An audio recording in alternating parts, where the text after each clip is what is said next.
Hello, people. I apologize for being late.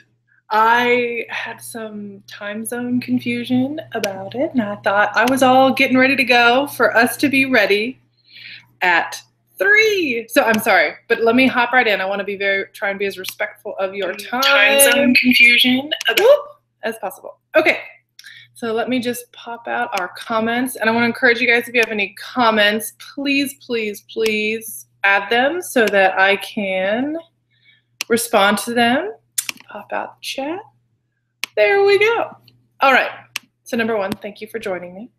I am back at home. Last time I was in South Carolina and Hilton Head. Next time I'll be in Illinois. But let's chat about burnout. Okay. So we all know nurses have burnout, right? Nursing is such a hard job, and one of the things I really realized that clicked for me actually relatively recently is, you know, we're supposed to be empathetic with our patients, and if you're practicing empathy effectively, like, that is hard. It hurts, and if you're doing that over and over and over and over and over and over again, of course you're going to burn out. Like, you got to have some coping mechanisms, and you got to have some ability or some, like, can't just go in and not have really a plan to deal with that, if that's what I'm trying to communicate. So what I really think it comes down to is two different things: knowing when to say no and knowing when to say yes. I think some people think that, you know, to avoid burnout, I just need to have as much vacation as possible and work the least amount as possible. But that's not really the goal. The goal is really to have this balance of professional and personal life satisfaction, and being able to find our passion within our job and pursue that so that we enjoy going to work, and then also balancing our empathy with self-compassion. So let's talk about knowing when to say no. And I think that's when a lot of people are really familiar with. And one of the things that whenever I feel like I'm doing too many things, or I'm not sure, I feel like I might be getting burnt out, I think one of the things, like we do as nurses, let's assess. Let's do an assessment. I want to assess and see everything in my life, nursing, work, and life. Let me do an assessment and see what all I'm responsible for. So, okay, I'm the chair committee of blank. I do the schedule. I also take care of my mom who's sick. I have a 2-year-old. I have this, and trying to keep taking this personal inventory of all of the things that you're responsible for. And as you're looking at that and analyzing that, because I think sometimes we take on stuff and not really quantifying where we're at already, because it's easy to just say yes. I'm a people pleaser. I don't know about you guys, but as a nurse, I think I've met a lot of nurses that struggle with that, being people pleasers, and it's hard to tell people no sometimes. So I always say yes, and I always agree to deadlines or agree to things that I'm like, I probably shouldn't have done that. So I think it's helpful to start with an assessment and say, hey, what am I responsible for? And then asking yourself, what's too much? Is there something on this list that, you know, if I wasn't this PTA or this thing, or maybe if I could have someone help take care of mom these days of week or whatever, then I would be able to be more invested when I'm participating in other parts of my life, if that makes sense. So seeing, is there anything I can eliminate, delegate, or automate? You know, and not just in work, at work, but in the rest of life. And then taking a look, hey, okay, once I've got my list of things that I can do, is this sustainable? You know, because I'll tell you a story. When I was in my ICU, neuro ICU, I loved committees and I loved shared governance, and I really enjoyed it, and I wanted to be a chairperson of one of the committees. Really loved it. But that included lots of meetings. And I was doing those meetings on top of my 12s, my 312s. Okay, I was working day shift, thankfully. I wasn't like on night shift. But it was not sustainable to do 8-hour meetings, prepare appropriately for them, do the follow-up for them that was necessary, and do that on top of 312s and, you know, picking up overtime sometimes. Hey, we had a call out. Can you come in 4 hours? Of course I was doing all that. So I was like, this is unsustainable. Like, I could do this for a month or 2 or 3 or whatever. But if you want me to commit to this role, or if I want to be successful in this role and also in the role of being the bedside nurse, like, I need to, there's only so much I can do. There's only so many hours in the day, and I can't live at work, you know? And so I talked to my manager and I was like, hey, I want to do this and I want to do this role right, but I can't do that on top of my 312s. Is there some wiggle room? Is there something we can do? Because I really feel like I need to either be all in and doing what I need to do for that, and therefore having the appropriate amount of time for it, or maybe it's just better if I step back from that role. And she really wanted me to be in that role. So what she did was, you know, figured out a few things and was able to pull me into having 2 12s that week. And then I would do that 1 week of the month, and then I would cram all my meetings and all my follow-up and prep and everything into that week, so that I was still actually hitting my hours and everything like that, but I wasn't burnt out, because I knew, okay, I had the time to devote to that was appropriate, and it became part of my job, not on top of my job. And I think sometimes we have to advocate for ourselves. Like, sometimes people ask us to do a lot of stuff, and then it's like, you know, I'll do that, but I've got to have something else taken off for me to do this. Or, you know what, I would love to devote the time to that. However, I'm participating in blank, blank, blank, or I've got this going on. And also recognizing we all have seasons of life, right? Maybe you had a baby recently, or maybe you just moved, or maybe you have other personal life things going on where, hey, I need to step back. And that goes into my next point of, after you do that assessment, really think about those areas where you can advocate for yourself. And I've got a really good quote here. And I don't know who said it, but I've seen it online a bunch. So if you know who said it, please let me know. But putting the wants of yourself over the needs of others is selfish. But putting the needs of yourself over the wants of others is self-care. So we want to advocate for our patients. We really have to do that for ourselves. And that comes when it's like, you know what, I can't do another thing of overtime. I can't do another committee. I'm already doing the blank, blank, blank. And being empowered within ourselves to be like, okay. Like, and if they're upset, they're upset. Or if they're frustrated or wanted me to do this, that's okay, because I know I'm doing what I need to do. Kind of like, I know that doctor's going to be mad that I'm calling him about blank because blah, blah, blah. That's okay. I'm okay with him being mad at me because I know I'm advocating for my patients. We should have that same, you know, gumption and for ourselves. Like, yeah, I want to do this and I want to do blank, but I have to advocate for myself and say, you know what, I would love to take part in that, but let's work together and see how I can have the time to do that. Because I think if you are engaged and managing your time and putting it where it needs to be, people aren't going to equate needing that time as you being lazy. Because I think people are worried about saying no or advocating for themselves because they want to just be able to do everything, all things for all people. But that it's not sustainable, right? You might be able to do that for a little while, but then after a while, people are like, hey, I can ask Katie to do this because she does all the committees. Or hey, I can ask Heather to do this because she does this. She'll say yes. But it's like, we can't set that standard. We must have realistic expectations and enable us to have enough time at home to relax and get away so that we do have this balance. And I think one thing that helps with that is having an accountability partner.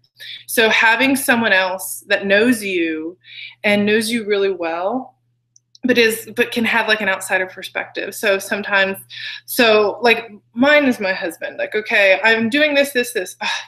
Katie, that sounds like a lot. Are you gonna have time for this? Can we figure out how to do this? Or they're expecting too much from you here. What do you think? Or do you think they're expecting too much from you here? Do you think there's some leverage here? You know, and talking through these, because it's really helpful to have an outsider's perspective. And it's also sometimes really nice to have validation from an outsider or someone else to say, yeah, you're doing a lot. Like, even if this person's frustrated, you're not meeting their expectation. Like, that's okay. That doesn't mean there's anything wrong with you. That means whatever it means. You're fine. Please don't let that steal your joy, and have that validation come from someone else. So that's some aspects of knowing when to say no. So outline everything you do. Do that assessment of your the expectations, and figure out what is it sustainable? And if things are not sustainable, is there anything you can eliminate, delegate, and automate? Advocate for yourself. Fight that people pleaser attitude. And one thing I did forget to say is don't wait until you get to your breaking point to say something. How many of us do that, right? How many nurses wait to go to the bathroom until they're bursting? How many of us wait to go eat something until we're starving and our blood sugar is 22? You know, we need to make sure, I think it's important to not wait until it's a 911 emergency. I'm having a mental breakdown and need a 3-week vacation, but hey, I'm starting to see that I'm getting a little like stretched thin. What can I do to plan for maybe a transition? Or, you know, if you know, hey, like right now I'm getting ready to move across the country in 2 weeks. There are boxes all over this room. I am not taking on any extra stuff right now because this season, these few months is going to be a lot more hectic than other months. So if you can anticipate those things and communicate to the people that you are responsible to or working with, like, hey, can we find, like if I was working with those committees, hey, can I find someone to kind of help me out for a month or two while I deal with blank? So that way that you're not overwhelmed. And then finally get an accountability partner.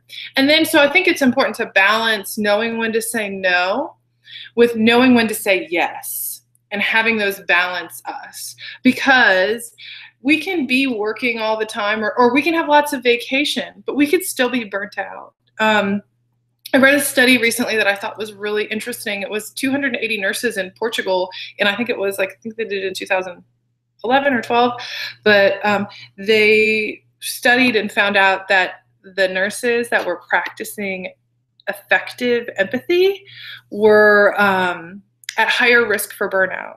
Which makes sense, right? You are identifying with people who are suffering and hurting, and part of that is calling on something within yourself to really connect with their feelings. And those people, it makes sense. That hurts. It hurts to do that. And if I'm going to work every day doing that, it makes sense.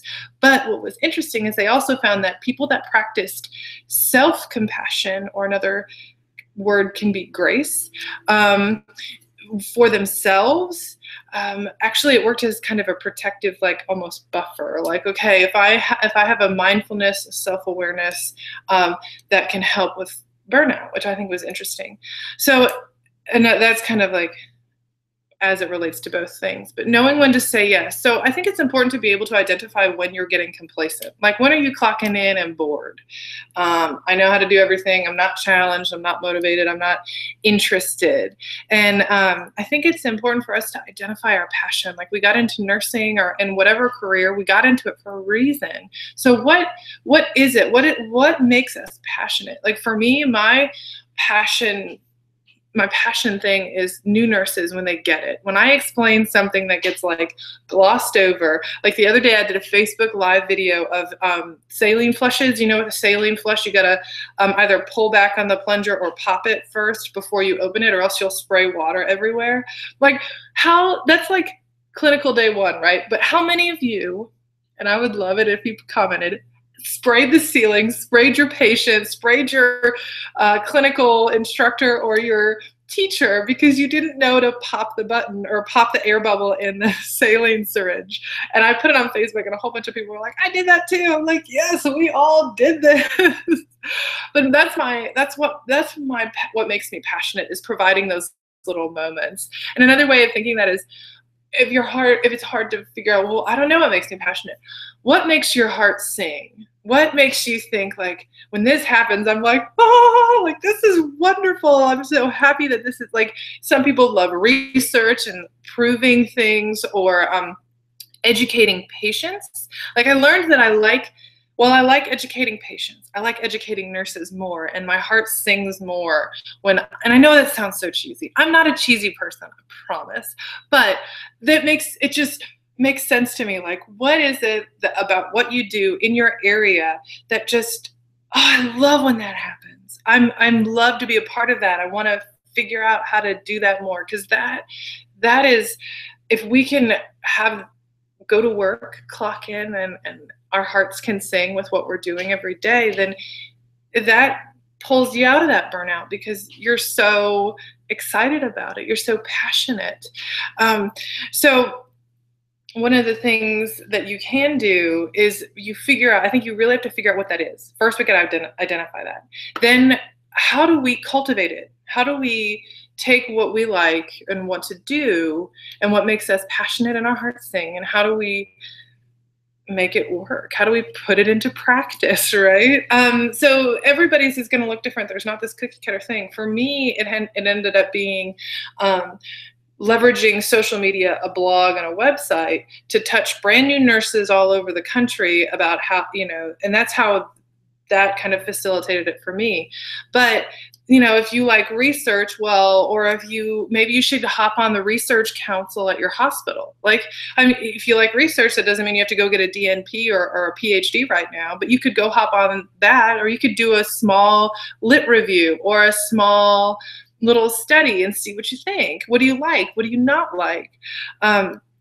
And I think a great resource for this is leaders in your facility. So if you're a bedside nurse, talk to your manager, your director, your CNO. Hey, I am really, really passionate about educating new diabetics. How can I cultivate that here? Is there a magnet champion for diabetes management? Or, is there something I can do within my current role to facilitate that? And if not, there's always the option of finding another role. And the ANA has their virtual career fair on the 4th. And I think I'm going to send out notes, and I'll have a link to that there, or if someone wanted to put that in the comments, that'd be helpful. But then you can see, hey, I really am passionate about, maybe if you are that person that's passionate about diabetes management or care or whatever, then you can look for a diabetes, coordinator role or something like that. And if you're not ready for that, you can maybe see if you can spearhead a project on your unit. There are so many things that you can do, but it's not like you have to sit back and wait for someone to ask you.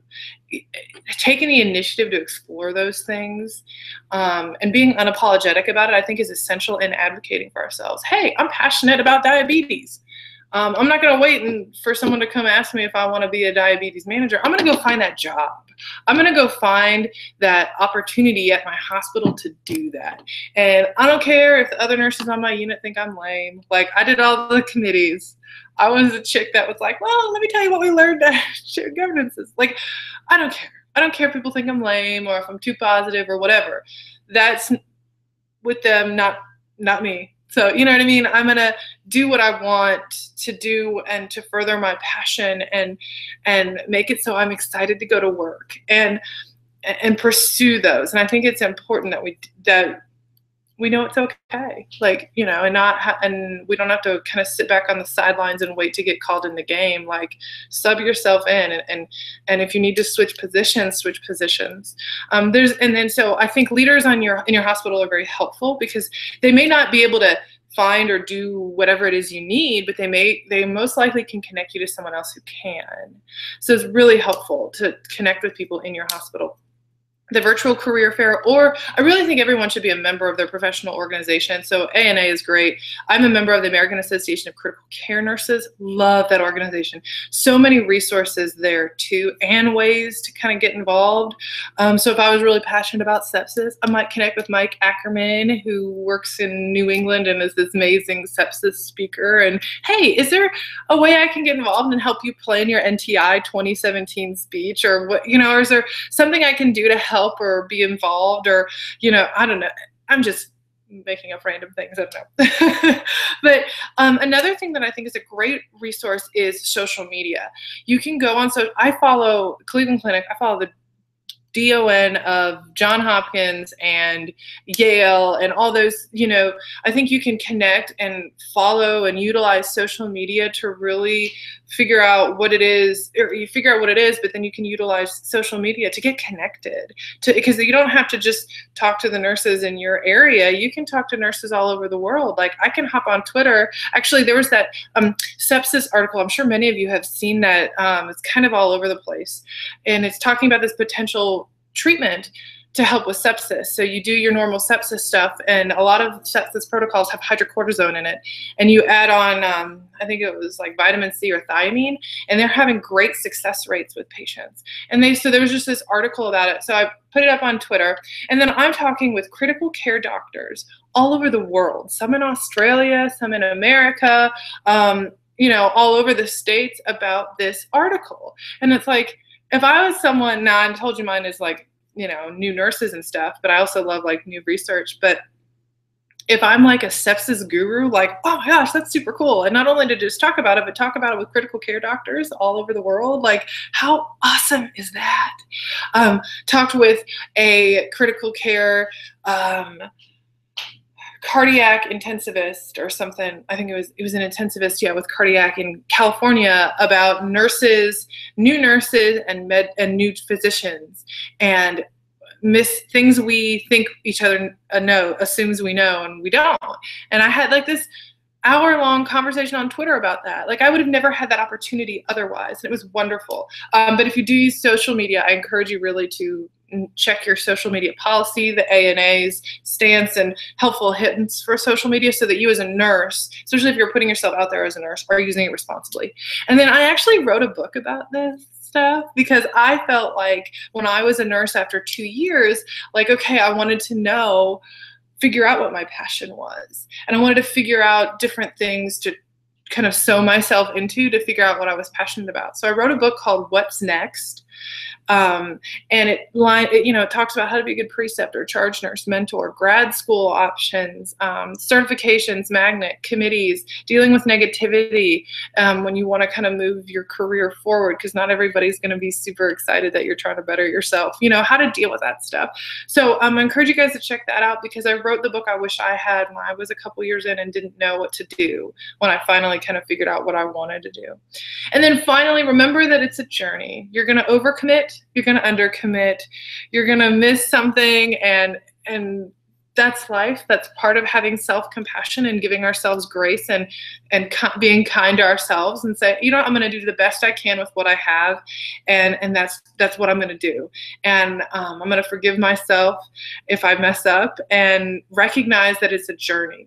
And I think that's important, and so we're not too hard on ourselves. So if we commit to maybe a committee we thought we were really going to like, and it ended up being awful or lame or not something that is making your heart sing, then be like, you know what, I tried, I figured out something that didn't work, and that is progress. So keeping that in mind, and not connecting that with being a failure, because that's not what that means at all. And I would used to think that if I tried something and it didn't work, that meant I was a failure. No, you just figured out a way that didn't work. We're still progressing. So know when to say no, guys, and know when to say yes.